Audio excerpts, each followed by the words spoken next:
नमस्कार दोस्तों, आज के इस वीडियो लेक्चर में हम डिस्कस करेंगे न्यूक्लियस का रिमेनिंग पार्ट।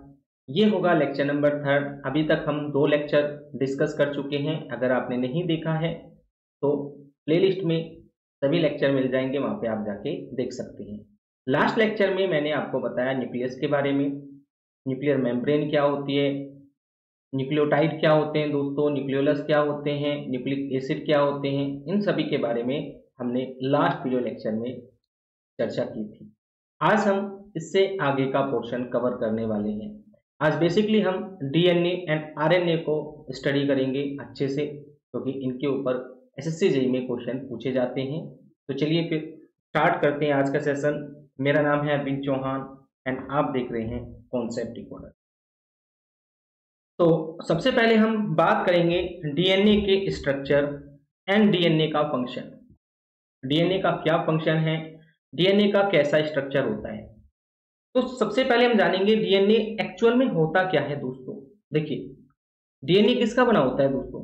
न्यूक्लियोटाइड का बना होता है। न्यूक्लियोटाइड किसके बने होते हैं? लास्ट लेक्चर में हमने जाना न्यूक्लियोटाइड बने होते हैं 3 चीजों के। एक शुगर, दूसरा दोस्तों फॉस्फेट ग्रुप,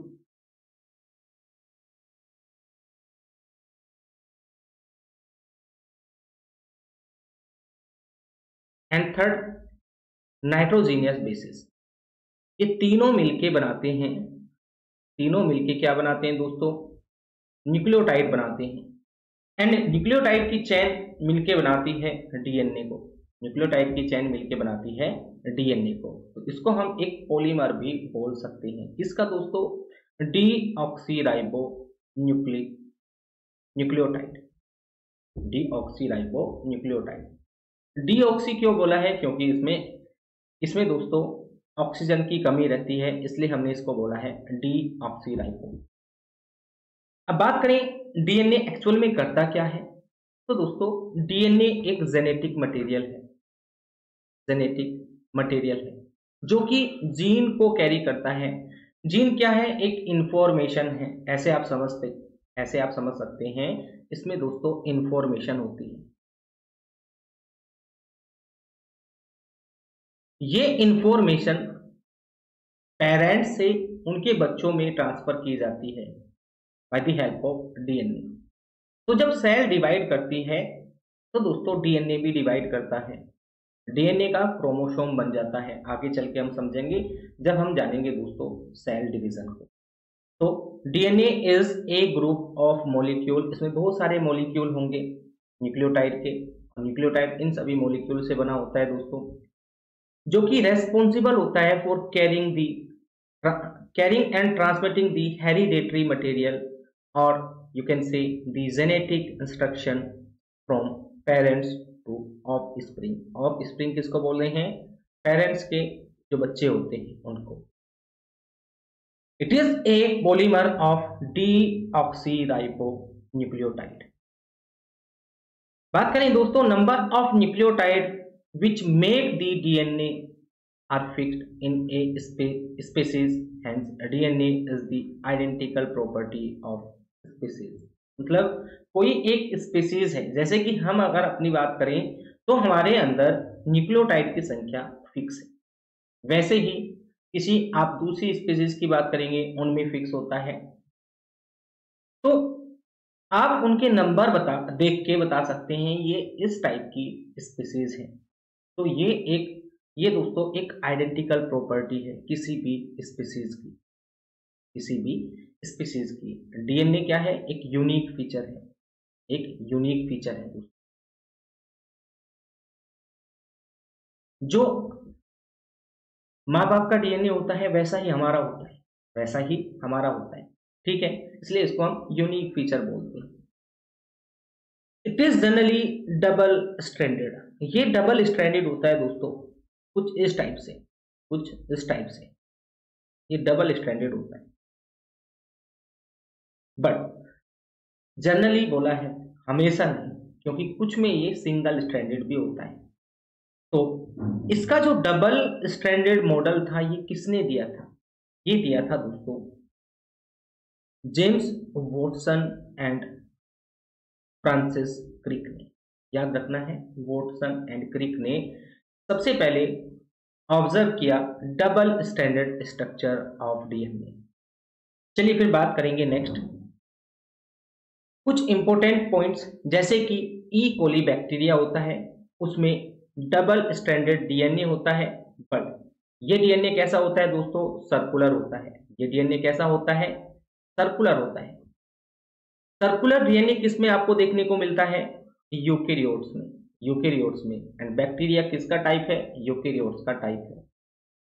हम अपनी बात करें दोस्तों तो हम में मतलब ह्यूमंस में ये डबल स्ट्रैंडेड होता है एंड लीनियर होता है। बात करें सिंगल स्टैंडर्ड डीएनए कहां पे पाया जाता है, तो ये पाया जाता है दोस्तों बैक्टीरियोफेज में। बैक्टीरियोफेज ये एक्चुअल में एक वायरस है, एक वायरस है जिसमें दोस्तों सिंगल स्ट्रैंडर्ड डीएनए पाया जाता है। अब दूसरा इंपॉर्टेंट पॉइंट है एस्टर बॉन्ड। तो पूछा जाएगा एस्टर बॉन्ड किसके बीच में होता है, तो याद रखना है ester bond is present between sugar and phosphate group. देखिए यहां पे ये है phosphate group and this is sugar. कौन सी शुगर दोस्तों, पेंटोज शुगर, क्योंकि इसमें 5 कार्बन होते हैं। ये है पेंटोज शुगर। तो इन दोनों के बीच में एस्टर बॉन्ड होता है, इन दोनों के बीच में एस्टर बॉन्ड होता है दोस्तों। फिर बात करेंगे N glycosidic bond. N glycosidic bond is present between sugar and nitrogenous base. तो शुगर एंड नाइट्रोजीनियस बेस के बीच में कौन सा बॉन्ड होगा, यहाँ पे आप देख सकते हैं। इसको देख के तो आप नहीं बता पाएंगे कि ये कैसा बॉन्ड है। तो नाइट्रोजीनियस बेस ये हो जाएगा, शुगर ये हो जाएगा, और ये इसका बॉन्ड होगा। चलिए फिर बात करते हैं हाइड्रोजन बॉन्ड। तो हाइड्रोजन बॉन्ड दोस्तों किसके बीच में होता है, नाइट्रोजीनियस बेसिस के बीच में होता है। नाइट्रोजीनियस बेसिस जैसे कि थायमीन, यूरेसिल, ग्वानिन, इनके बीच में कैसा बॉन्ड होता है, हाइड्रोजन बॉन्ड होता है। ये सभी इंपॉर्टेंट पॉइंट्स हैं जो कि आपने एग्जाम के लिए याद रखने। फिर हम आगे चलेंगे, आगे बात करेंगे दोस्तों हेलिक्स स्ट्रक्चर ऑफ डीएनए या फिर double standard structure of DNA. यहाँ पे देख सकते हैं आप, ये है हेलिक्स स्ट्रक्चर। इसमें ये दोस्तों ये एक सीडी की तरह दिख रहा है, जैसे कि स्टेयर होता है उस टाइप से। एंड ये इसकी दोस्तों स्टेप है, ये इसके स्टेप। यहाँ पे आप देख सकते हैं ये है ग्वानिन, ये है साइटोसिन, ठीक है, ये है थायमिन, ये है एडेनिन। इस टाइप से दोस्तों यहाँ पे ये है नाइट्रोजीनियस बेसिस, ये है नाइट्रोजीनियस बेसिस। एंड इसकी जो बैकबोन है, ये है बैकबोन। ये किसकी बनी होती है, कई बार क्वेश्चन पूछा है।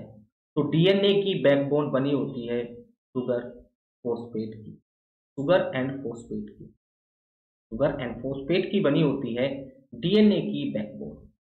एंड ये है बेस पेयर। बेस पेयर क्यों है, क्योंकि नाइट्रोजीनियस बेस होता है, इसलिए इनको बेस पेयर बोलते हैं। यहाँ पे आप देख सकते हैं ग्वानिन, साइटोसिन, थायमिन, एडेनिन।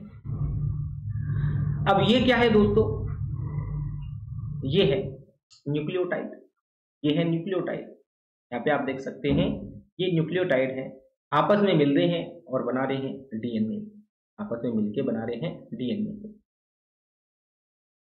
ये है प्राइमेडिन बेसिस, ये है प्यूरिन बेसिस, ये है प्यूरिन बेसिस। तो सिंपल है, ज्यादा इसमें कोई रॉकेट साइंस नहीं है। अब चलिए बात करते हैं बैकबोन। हम जान चुके हैं किसकी बनी होती है, शुगर एंड फॉस्फेट की बनी होती है। एंड जो प्रोजेक्टेड इनसाइड होता है, जिनको हमने बोला स्टेप, वे किसके बने होते हैं, वे बने होते हैं नाइट्रोजीनियस बेसिस के, नाइट्रोजीनियस बेसिस के।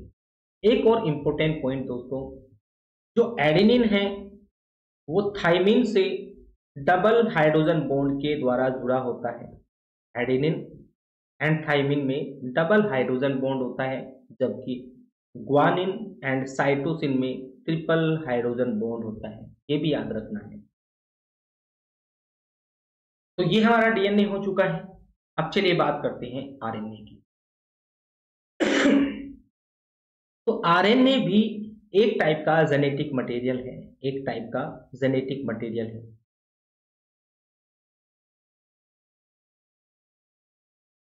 मीन्स इसमें भी इंफॉर्मेशन रहती है। इसमें दोस्तों जैसे कि मैसेंजर आरएनए में ये बनता किससे है? ये डीएनए से ही निकलता है, ये डीएनए से ही दोस्तों बनता है। दोनों में फर्क क्या है?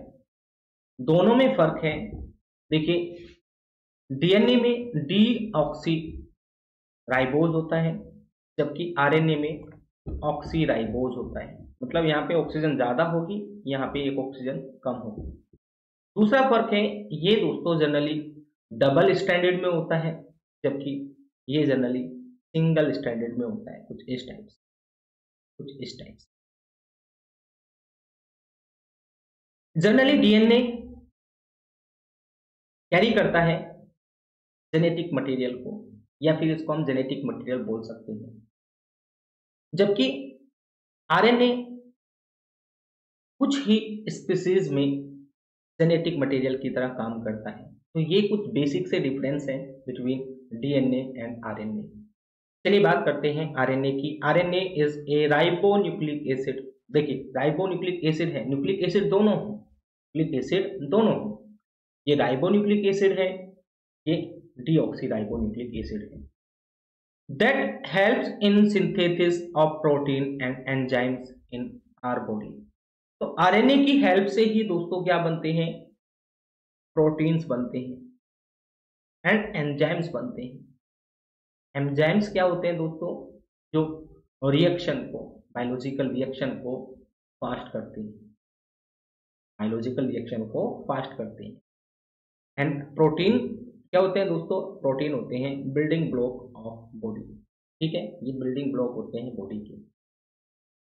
तो प्रोटीन्स कौन बनाता है दोस्तों? आरएनए बनाता है। कैसे बनाता है इसको भी समझेंगे। This nucleic acid is responsible for production of new cell in the human body. तो देखिए यहाँ पे प्रोटीन्स बनते हैं, एंजाइम्स बनते हैं, जो कि इसकी मतलब किसको बनने में हेल्प करते हैं दोस्तों? न्यू सेल को बनने में हेल्प करते हैं, न्यू सेल को बनने में हेल्प करते हैं। तो इस न्यूक्लिक एसिड के कारण ही न्यू सेल बनती है हमारी बॉडी में। कई बार क्वेश्चन पूछा जा चुका है, तो उसको ध्यान रखना है। चलिए फिर बात करेंगे, ये जनरली कैसा होता है? सिंगल स्टैंडर्ड होता है। यहाँ पे इसका स्पेलिंग थोड़ा सा मिस्टेक है, तो थोड़ा सा देख लीजिएगा। बट ये डबल स्टैंडर्ड भी होता है, किसमें? Wound tumour virus, rice dwarf virus and mycophages में। ये तीन नाम आपने याद रखने हैं, wound tumour virus, rice dwarf virus and mycophages में। इनमें ये डबल स्टैंडर्ड के रूप में पाया जाता है। फिर हम बात करेंगे नाइट्रोजीनियस बेसिस की। यहाँ पे नाइट्रोजीनियस बेसिस के बारे में जानेंगे, किस टाइप के नाइट्रोजीनियस बेसिस होते हैं। पहले भी हम डिस्कस कर चुके हैं, जैसे कि प्राइमेडिन्स। प्राइमेडिन्स में कौन आ जाएंगे दोस्तों? साइटोसिन आ जाएगा, यूरेसिल आ जाएगा। प्योरिन्स में यहाँ पे एडेनिन आ जाएगा, ग्वानिन आ जाएगा दोस्तों। ये आ जाएगा एडेनिन एंड ये हो जाएगा ग्वानिन। फिर बात करेंगे दोस्तों टाइप्स ऑफ आरएनए। आरएनए के कितने टाइप हैं? तो आरएनए के 6 टाइप होते हैं। इन 6 टाइप में 3 टाइप ही इंपॉर्टेंट है। इन 6 टाइप में 3 टाइप ही इंपॉर्टेंट है दोस्तों। 3 टाइप कौन से इंपॉर्टेंट है? ये फर्स्ट वाले, ये फर्स्ट 3 आरएनए ही इंपॉर्टेंट है, बाकी ये तीनों इतने इंपॉर्टेंट नहीं है। तो देखिए फर्स्ट है राइबोसोमल आरएनए, जिसको हम रिप्रेजेंट करते हैं आरएनए से। फिर है ट्रांसफर आरएनए, या जिसको ट्रांसक्रिप्शन आरएनए भी बोलते हैं, जिसको हम ऐसे लिखते हैं टीआरएनए। फिर है दोस्तों मैसेंजर आरएनए, इसको लिखते हैं एमआरएनए। फिर है जीनोमिक आरएनए, फिर है स्मॉल न्यूक्लियर आरएनए, फिर है स्मॉल साइटोप्लाज्मिक आरएनए। तो ये 6 टाइप के आरएनए होते हैं। ये इंपॉर्टेंट नहीं है हमारे लिए ये इंपॉर्टेंट है, इन पर क्वेश्चन पूछा जाएगा। तो चलिए देखते हैं। सबसे पहला है दोस्तों टाइप्स ऑफ आरएनए की बात करें तो इसमें 3 टाइप के आरएनए मेजर होते हैं, ठीक है, और यही दोस्तों जीन एक्सप्रेशन में इन्वॉल्व होते हैं, जीन एक्सप्रेशन में इन्वॉल्व होते हैं। RNA is genomic in some viruses like TMV, HIV, influenza and virus. तो दोस्तों हमने अभी जाना कि आरएनए डबल स्ट्रैंडेड होता है किन किन केसेस में, जैसे कि wound tumour virus and rice dwarf virus mycophages में।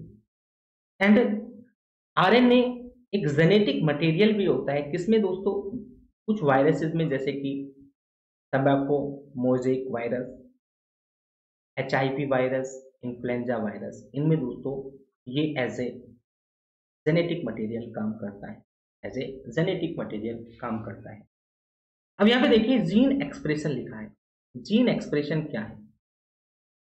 जीन एक्सप्रेशन का मतलब है, जीन एक्सप्रेशन का मतलब है दोस्तों प्रोटीन्स का बनना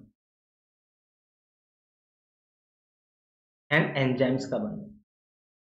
प्रोटीन्स एंड एंजाइम्स के बनने को ही हम जीन एक्सप्रेशन बोलते हैं।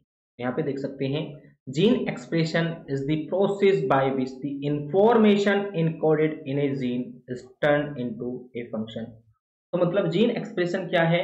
जो इंफॉर्मेशन जीन में होती है, जो इंफॉर्मेशन जीन में होती है, इनकोडेड होती है, उसको दोस्तों फंक्शन में बदल दिया जाता है। एंड फंक्शन क्या है?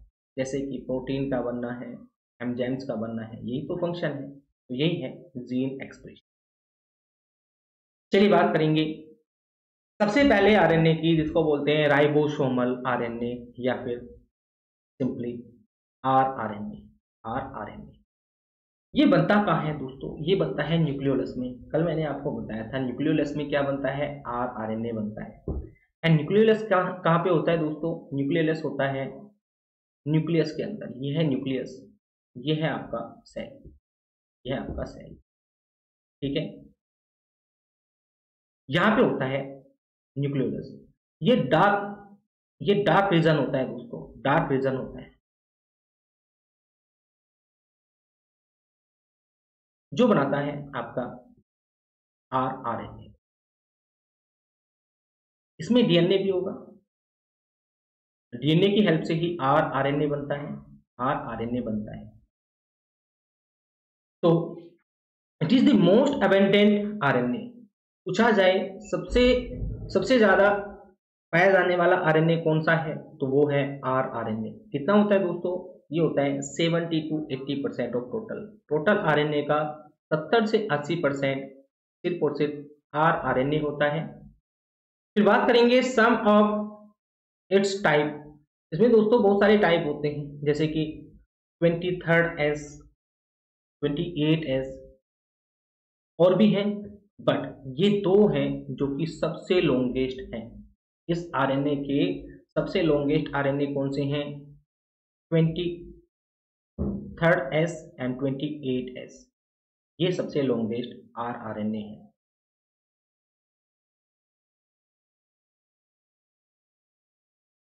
फिर बात करेंगे as the name indicate rRNA is a constituent of ribosome. ये दोस्तों राइबोसोम का कॉन्स्टिट्यूएंट है, राइबोसोम का कॉन्स्टिट्यूएंट है।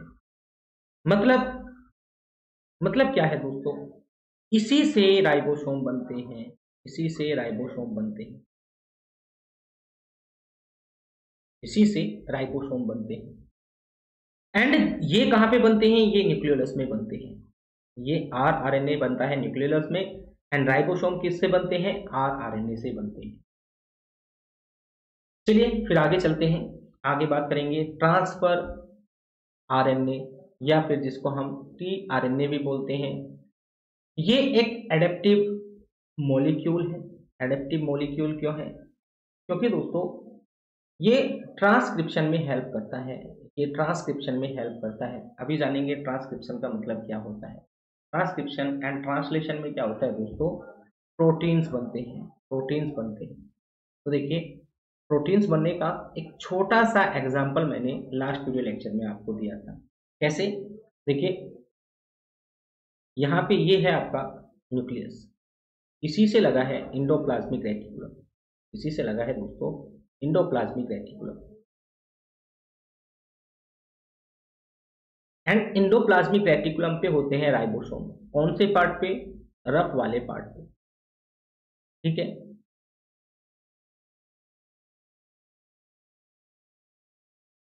यहाँ पे है न्यूक्लियस, जिससे बनेगा आरआरएनए, आरआरएनए। तो जिस टाइप का भी प्रोटीन बनाना है, एंजाइम्स बनाना है, उस टाइप का कोड यहां से एमआरएनए में आएगा। मतलब वही इंफॉर्मेशन कौन कैरी करेगा, मैसेंजर आरएनए कैरी करेगा, मैसेंजर आरएनए कैरी करेगा दोस्तों।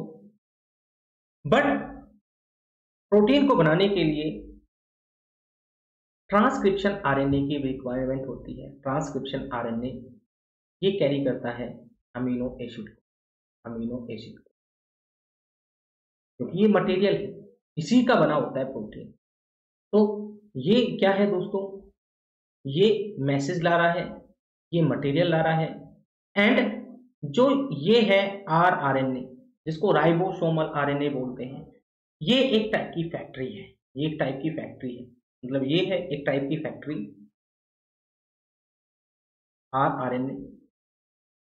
यहाँ पे दोस्तों हेड ऑफिस से मैसेज आया एमआरएनए लेके कि भाई लेट सपोज ये जूते की फैक्ट्री है, यहाँ पे कोई एक लेट सपोज एडिडास का कोई शूज बनना है, ठीक है। अब इस एडिडास के शूज को बनने के लिए कुछ मटेरियल चाहिए, उस मटेरियल को कौन लेके आएगा, वो लेके आएगा ये टीआरएनए। तब जाके इस फैक्ट्री में ये बनेगा, मतलब यहाँ पे रिजेंबल होगा, यहाँ पे दोस्तों प्रोटीन बन जाएगा। इस टाइप से प्रोटीन बनता है, इस टाइप से प्रोटीन बनता है। फिर इस प्रोटीन की पैकिंग होती है, पैकिंग होके ये बाहर आएगा गोल्जी बॉडी के द्वारा, और जिस पार्ट को भी रिक्वायरमेंट है, जिस जहाँ पे भी रिक्वायरमेंट है वहां पे चला जाएगा। तो देखिए, it is the smallest RNA, सबसे छोटा आरएनए कौन हो जाएगा, ये हो जाएगा आपका टीआरएनए। सबसे बड़ा आरएनए कौन हो जाएगा दोस्तों, या सबसे ज्यादा कौन हो जाएगा, वो हो जाएगा आरआरएनए, ठीक है। इसमें 73 टू 93 न्यूक्लियोटाइड्स होते हैं।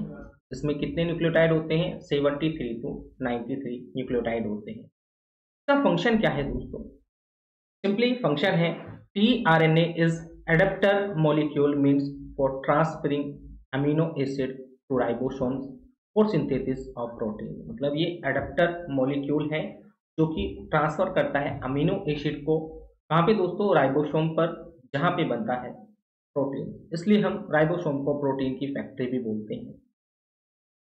There are different tRNA for different amino acid. तो डिफरेंट अमीनो एसिड के लिए डिफरेंट टीआरएनए होते हैं, ठीक है दोस्तों। चलिए अब बात करेंगे last one, which is messenger RNA.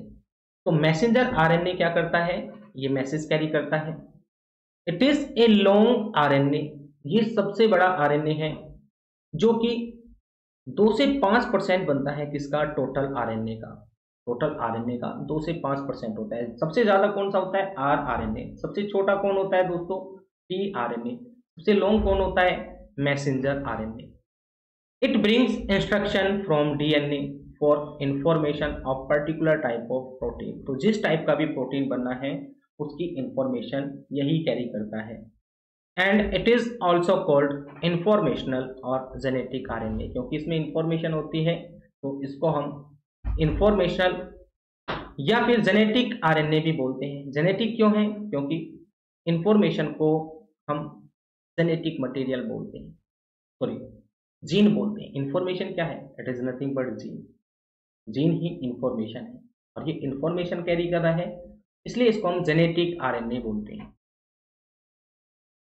अब यहाँ पे बात आती है नेक्स्ट वन, क्रोमेटिन। क्रोमेटिन क्या है दोस्तों? तो ये हमारा एक न्यूक्लियस है।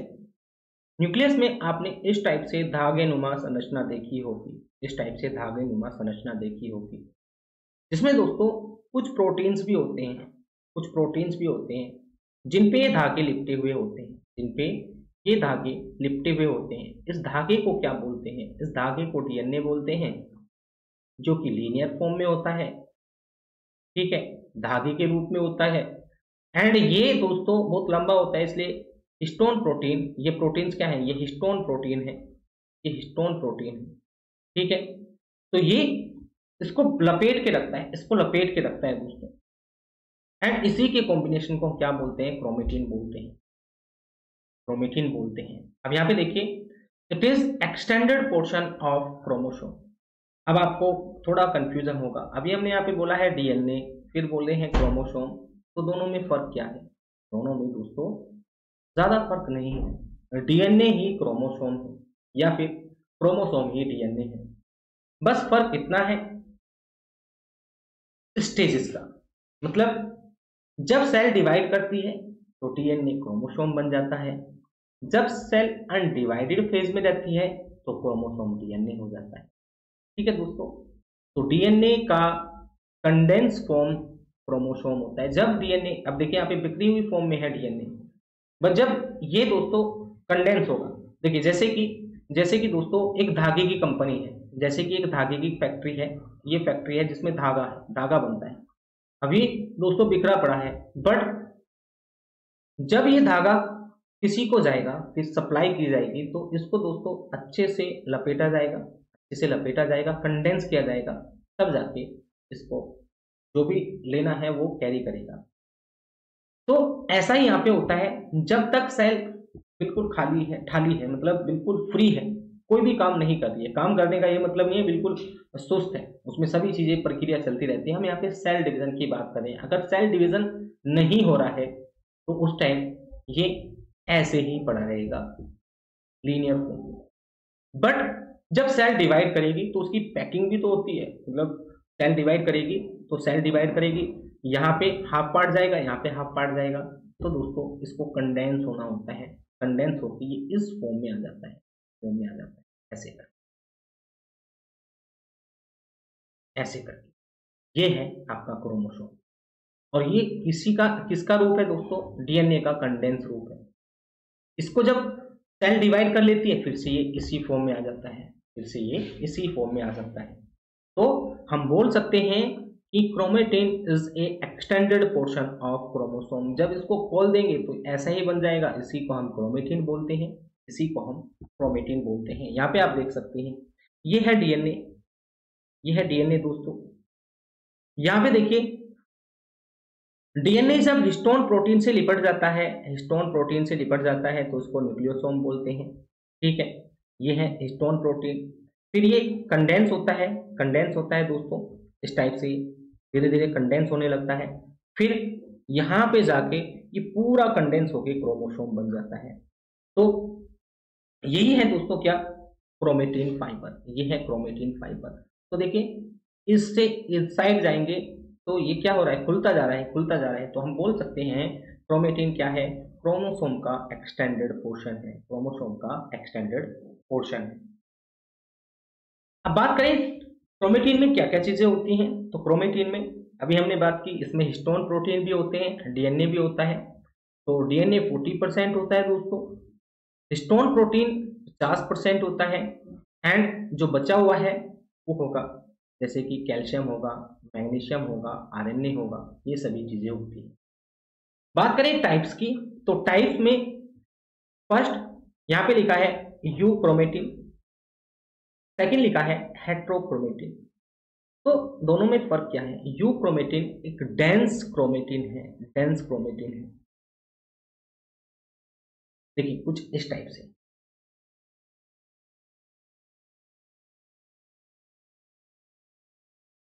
तो ये है आपकी न्यूक्लियस की आउटर मेम्ब्रेन, ये है न्यूक्लियस का इनर मेम्ब्रेन, इसको बोलते हैं पेरी न्यूक्लियस स्पेस, यहाँ पे पोर्स होते हैं, यहाँ पे पोर्स होते हैं दोस्तों।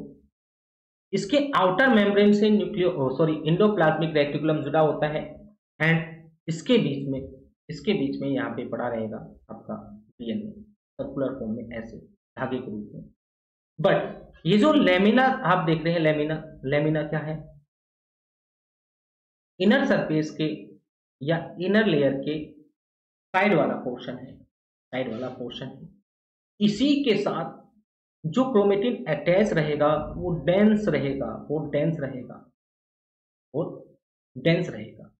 इसी को बोलते हैं यू क्रोमेटिन।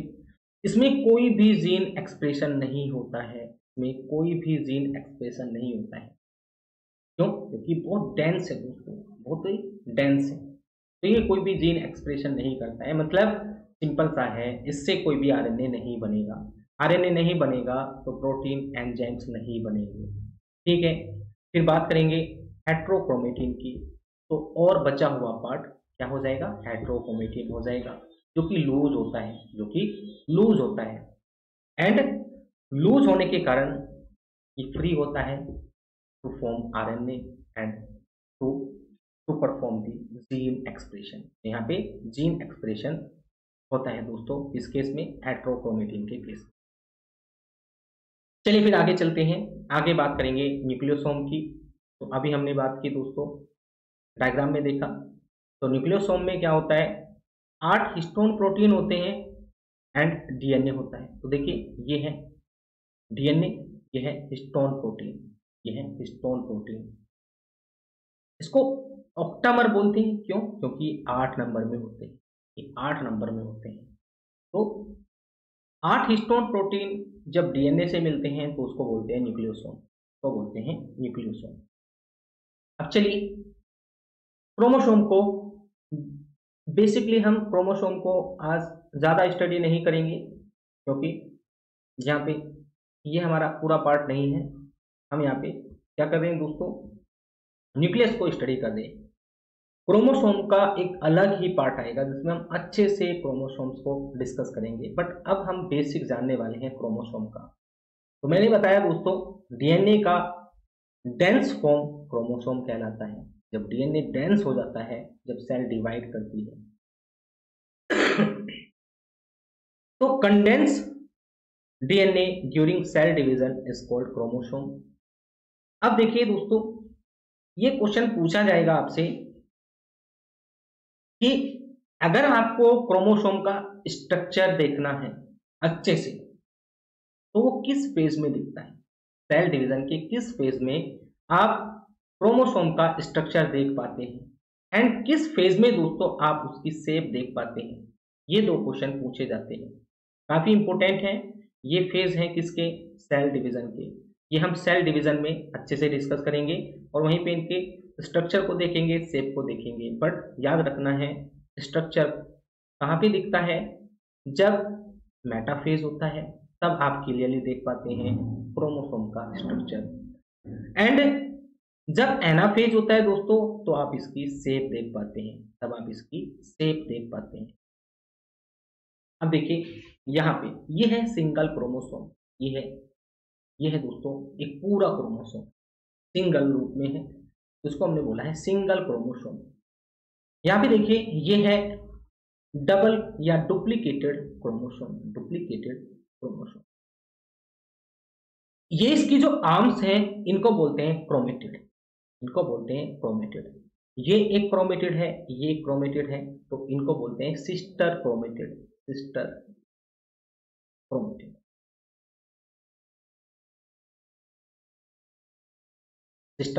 देखिए बायोलॉजी में आपके क्वेश्चन क्यों नहीं लगते, क्योंकि आप दोस्तों इसको बिल्कुल जीके की तरह पढ़ते हैं, मतलब इंपॉर्टेंट चीजें पढ़ के चले जाते हैं। अगर 8 क्वेश्चन आ रहे हैं तो 2 से 3 क्वेश्चन ही आपके लग पाते हैं, ये आपका लॉस है। तो अच्छे से पढ़ना है बायोलॉजी बहुत सारी चीजें सिखा के जाएगी आपको। तो दोस्तों ये है सिस्टर क्रोमेटिड। अब देखिए ऐसा नहीं है कि ये वाला पार्ट इसके इक्वल ही होगा, ये दोस्तों इससे छोटा भी हो सकता है, इससे बड़ा भी हो सकता है, ठीक है। अब यहाँ पे एक चीज अगर हम बात करें हमारी एजिंग की, तो हमारी एजिंग किस पर डिपेंड करती है? इस पर डिपेंड करती है, इसकी लेंथ पर डिपेंड करती है, इस क्रोमेटिड की लेंथ पर डिपेंड करती है, इधर भी, ठीक है। तो ये धीरे धीरे धीरे धीरे छोटी होने लगती है, धीरे धीरे छोटी होने लगती है, और हमारी दोस्तों एज बढ़ने लगती है, ठीक है। तो जो हमारी एज है वो इसी इसी पर डिपेंड करती है। अगर ये छोटा होता रहेगा इसका मतलब हम एंड की तरफ जाते जा रहे हैं। यहाँ पे आप देख रहे हैं ये बीच वाले पोर्शन को बोलते हैं सेंट्रोमर। ये हाईली डेंस एरिया है। अब ये किसका बना है? डीएनए का। तो ये हाईली डेंस डीएनए है, बहुत ही डेंस डीएनए होता है। जब बहुत ही डेंस डीएनए है तो क्या यहाँ पे कोई एक्टिविटी हो पाएगी? नहीं, कोई भी एक्टिविटी नहीं होगी। इस जोन में दोस्तों कोई भी एक्टिविटी नहीं होती है, क्योंकि ये बहुत हाईली डेंस एरिया है, ये बहुत ही हाईली डेंस एरिया है। अब यहाँ पे आप देख सकते हैं ये है क्रोमोसोम। यहाँ पे इस साइड से चलेंगे तो ये डीएनए दोस्तों किससे कंबाइन हो रहा है? हिस्टोन प्रोटीन से कंबाइन हो रहा है। तो ये होगा न्यूक्लियोसोम, जब ये 8 हिस्टोन प्रोटीन प्लस डीएनए से मिलेगा। उसके बाद फिर ये जाएगा किसमें? क्रोमेटिन में। यहाँ पे आप देख सकते हैं क्रोमेटिन। फिर दोस्तों ये डेंस होके बनाएगा क्रोमोसोम को, ठीक है। ये इसकी सिस्टर क्रोमेटिड है। इस डायग्राम में आप क्लियरली देख सकते हैं ये है डीएनए का डबल हेलिक्स स्ट्रक्चर। ये धीरे धीरे इस रूप में पहुंच जाता है क्रोमोसोम के रूप में। अब जब सेल डिवाइड करती है, एक पार्ट इधर चला जाएगा, एक पार्ट इधर चला जाएगा, ठीक है, इस टाइप से। अब चलिए बात करते हैं ट्रांसक्रिप्शन एंड ट्रांसलेशन की। तो यहाँ पे देखिए, the process by which DNA is copied to RNA is called transcription, and that by which RNA is used to produce protein is called translation. तो ट्रांसक्रिप्शन क्या है? डीएनए का आरएनए में कॉपी होना। अब डीएनए का आरएनए में copy होना मतलब एमआरएनए बनना, क्योंकि इसमें मैसेज जा रहा है दोस्तों, डीएनए से मैसेज जा रहा है आरएनए में कि किस टाइप का प्रोटीन बनना है। फिर क्या होगा दोस्तों? इस पर काम किया जाएगा और वो काम होगा प्रोटीन का बनना। तो प्रोटीन के बनने को हम ट्रांसलेशन बोलते हैं, आरएनए के बनने को हम ट्रांसक्रिप्शन बोलते हैं। आरएनए के बनने को ट्रांसक्रिप्शन बोलते हैं एंड प्रोटीन के बनने को ट्रांसलेशन बोलते हैं। तो ये था आज का सेशन। आज हमने दोस्तों न्यूक्लियस को अच्छे से डिस्कस कर लिया है। न्यूक्लियस में अब कुछ नहीं बचा है। अब हम साइटोप्लाज्म में एंटर करेंगे। साइटोप्लाज्म के जितने भी ऑर्गेनेल हैं, जैसे कि गोल्जी बॉडी क्या होती है, एंडोप्लाज्मिक रेटिकुलम क्या होता है, राइबोसोम क्या होता है, माइटोकॉन्ड्रिया क्या होती है दोस्तों, लाइसोसोम क्या होता है, इन सभी पर हम चर्चा करने वाले हैं। तो काफ़ी इंपॉर्टेंट रहेगा। नेक्स्ट लेक्चर भी, मतलब सभी लेक्चर काफ़ी इंपॉर्टेंट रहेंगे। बस आपने क्या करना है, एक छोटा सा काम करना है दोस्तों, आपने चैनल को सब्सक्राइब करना है। अगर नहीं किया हुआ है तो सब्सक्राइब करके बेल आइकन को प्रेस करना है, जिससे कि आपको आने वाले सभी लेक्चर्स के नोटिफिकेशन पहुंचते रहे। मैं आपको कंप्लीट जीके कराने वाला हूं जस्ट इन 150 आवर्स। 150 घंटे का ये पूरा कोर्स रहेगा, जिसमें हम पूरा जीके पढ़ने वाले हैं। इसमें दोस्तों अभी बायोलॉजी चल रहा है, बायोलॉजी कंप्लीट होने के बाद ज्योग्राफी एंड साथ में दूसरा सब्जेक्ट भी स्टार्ट करेंगे। हमारा टारगेट रहेगा दोस्तों ये पूरा कोर्स 4 मंथ में कंप्लीट करने का, जिससे कि आपको रिवीजन के लिए भी टाइम मिल जाए, प्रैक्टिस के लिए भी टाइम मिल जाए। एंड ज़्यादा आपका टाइम नहीं लेंगे, सिर्फ 150 आवर्स, क्योंकि आपने मैक्सिमम टाइम किस में लगाना है? टेक्निकल में, बिकॉज प्री में भी टेक्निकल आता है एंड मेंस तो प्योरली टेक्निकल बेस्ड होता है। तो अपना टेक्निकल में पूरा टाइम कंज्यूम करेंगे एंड यहाँ पे दोस्तों सिर्फ आपने 150 आवर्स देने हैं और जीके आपका कंप्लीट हो जाएगा। और डेली दोस्तों, डेली बेसिस पे करंट अफेयर भी स्टार्ट करने वाले हैं। तो करंट अफेयर का भी इशू नहीं रहेगा। तो यहाँ पे आपने टारगेट करके चलना है out of 100 in non tech 80+। And इसमें भी जीके पोर्शन में मैं आपको 50 कंप्लीट कराने वाला हूँ। अब ये आप पर डिपेंड करता है कि आप कितने अच्छे से चीज़ों को देखते हैं, कितने अच्छे से चीज़ों को समझते हैं दोस्तों, और कितने अच्छे से पेपर में परफॉर्म करते हैं। मैं आपको कोई भी एक सिंगल टॉपिक मिस नहीं कराऊंगा इस 150 आवर्स के पूरे टाइम पीरियड में। तो ये था आज का सेशन। अगर आपको अच्छा लगा है तो वीडियो को लाइक कीजिएगा, अपने दोस्तों में शेयर कीजिएगा। तो चलिए फिर मिलते हैं नेक्स्ट वीडियो लेक्चर में। Thank you for watching as always. God bless you and Jai Hind.